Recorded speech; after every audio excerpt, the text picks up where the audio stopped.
এর আসল কারণটা জানলে কষ্ট পাবেন। গুলিস্তান ফ্লাইওভারের নিচে পুরনো জুতার মার্কেটটি বহু পুরনো। সারি সারি দোকানে সাজানো নানা ডিজাইন ও রঙের জুতা। একেবারে ব্র্যান্ডেড থেকে সাধারণ সব ধরনের জুতাই মিলবে এখানে। এসব দোকানে হাজারো মানুষ ভিড় করেন কম দামে এক জোড়া জুতা কিনতে। কিন্তু একটু খেয়াল করলেই দেখবেন সেখানে শুধু পুরুষদের জুতাই বিক্রি হয়। আপনি যতই খুঁজুন নারী কিংবা শিশুদের জন্য কোনো জুতা সেখানে খুঁজে পাবেন না। কিন্তু কেন? এই প্রশ্ন কি কখনো মনে এসেছে? সোশ্যাল মিডিয়ায় ঘুরে বেড়ানো কিছু ভিডিওতে এই বিষয়টি উঠে আসার পর থেকে এটা নিয়ে অনেকের বিবেককে নাড়া দিচ্ছে। আসলে এই ক্ষুদ্র বিষয়টির পেছনে লুকিয়ে আছে পিতৃত্বের নিঃস্বার্থ ভালোবাসার এক নির্মল সত্য। আসলে পুরনো এইসব জুতা কেবল বাবাদের জন্য। সম্মানিত দর্শক এবং শ্রোতাবৃন্দ, আমি যশোরী বাংলাদেশি সেবা পার্টির পক্ষ থেকে আপনাদের সকলকে জানাই আসসালামু আলাইকুম ওয়া রাহমাতুল্লাহ। আমরা সবাই জানি ঢাকা শহরে অনেক পুরাতন জুতার মার্কেট রয়েছে, বিভিন্ন ফ্লাইওভারের নিচে, আবার বিভিন্ন অলিগলিতে। কখনো আপনারা চিন্তা করেছেন যে এই জুতার জায়গাগুলিতে কখনো মেয়েদের জুতা অথবা ছোট বাচ্চাদের জুতা পাওয়া যায় না? আর যত জুতা পাওয়া যায় দেখা গেল সবই দামি দামি জুতা। এই জুতাগুলো মূলত গবেষণা করে দেখা গেছে সব পুরুষের জুতা। এর বিশেষ একটি অংশ আসে মসজিদে যে জুতা চুরি হয় সেখান থেকে। এই জুতাগুলি কম দামে তারা কেনে আর বেশি দামে বিক্রি করে।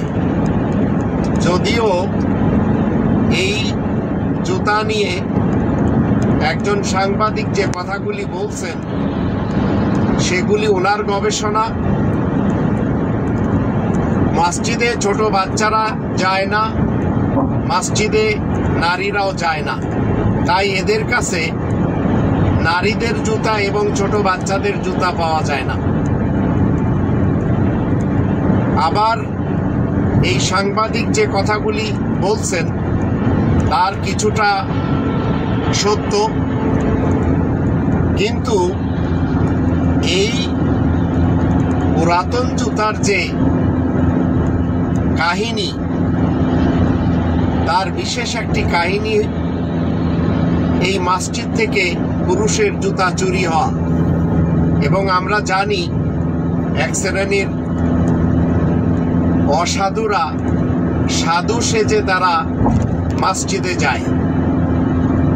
তারা নামাজের নামে যায় কিন্তু স্যান্ডেল পরে যায়, আসার সময় ভালো একটি জুতা নিয়ে চলে আসে, আবার তারা বিক্রিও করে দেয়। তো এইভাবে আমাদের বাংলাদেশে আরব ইতিহাসের সবচেয়ে বড় চোরদের যে গডফাদার, যে কিনা আয়েশার ইজ্জত চুরি করেছিল, যে কিনা একজন ধর্ষক, 9 বছরে আবু বকরের কন্যাকে বিয়ে করেছিল। আর বিয়ের যখন তার বয়স দেখি তখন 6 বছরে বিয়ে হয়, 9 বছরে ধর্ষণ হয়। এই ধর্ষকের উম্মতেরা আমাদের দেশে তারা এই জুতা চুরি করে। এরা মসজিদ থেকে জুতা চুরি করে, বিভিন্ন জায়গা থেকে সুযোগ পেলে জুতা চুরি করে। এছাড়াও বিভিন্ন মাধ্যম দিয়ে এই ফ্লাইওভারের নিচে বিভিন্ন স্থানে এই জিনিসগুলি চোরদের দ্বারা, এদের সিন্ডিকেট রয়েছে, এখানে আসে আর এক শ্রেণীর লোক এইগুলি কিনে নিয়ে যায়। কোরআনের যখন আমরা 5 নম্বর সূরা আল মাইদা এর 38 এবং 39 আয়াত দেখি, সেখানে বলা হচ্ছে ওয়াসারিকু ওয়াসারিকাতু ফাকতুউ আইদিয়াহুমা। চোর সে পুরুষ হোক অথবা নারী, তাদের চুরির হাতকে তোমরা কর্তন করে দিবে। তো মনে রাখবেন যে সমস্ত উৎসর মাধ্যম দিয়ে এই চোরাই জিনিসগুলি আমাদের দেশে বিক্রি করা হয়, শুধু জুতার কথাই বললাম, এছাড়া মোবাইলের ব্যাপারেও আমরা জানি চোরাই মোবাইল বিক্রি হয়। এছাড়া হরেক রকমের চোরাই জিনিস আমাদের এই রাজধানী শহর ঢাকাতে বিক্রির জন্য রয়েছে, আবার অনেকে অনলাইনেও বিক্রি করে। তো চোরের চুরির হাত যদি কর্তন করে দেওয়া সম্ভব হতো, এই সিস্টেমটি এই বাংলাদেশে অন্তত থাকতো না।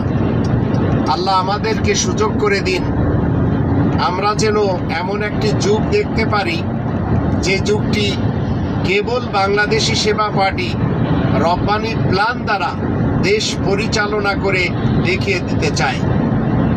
আল্লাহ আমাদের সহায় হন।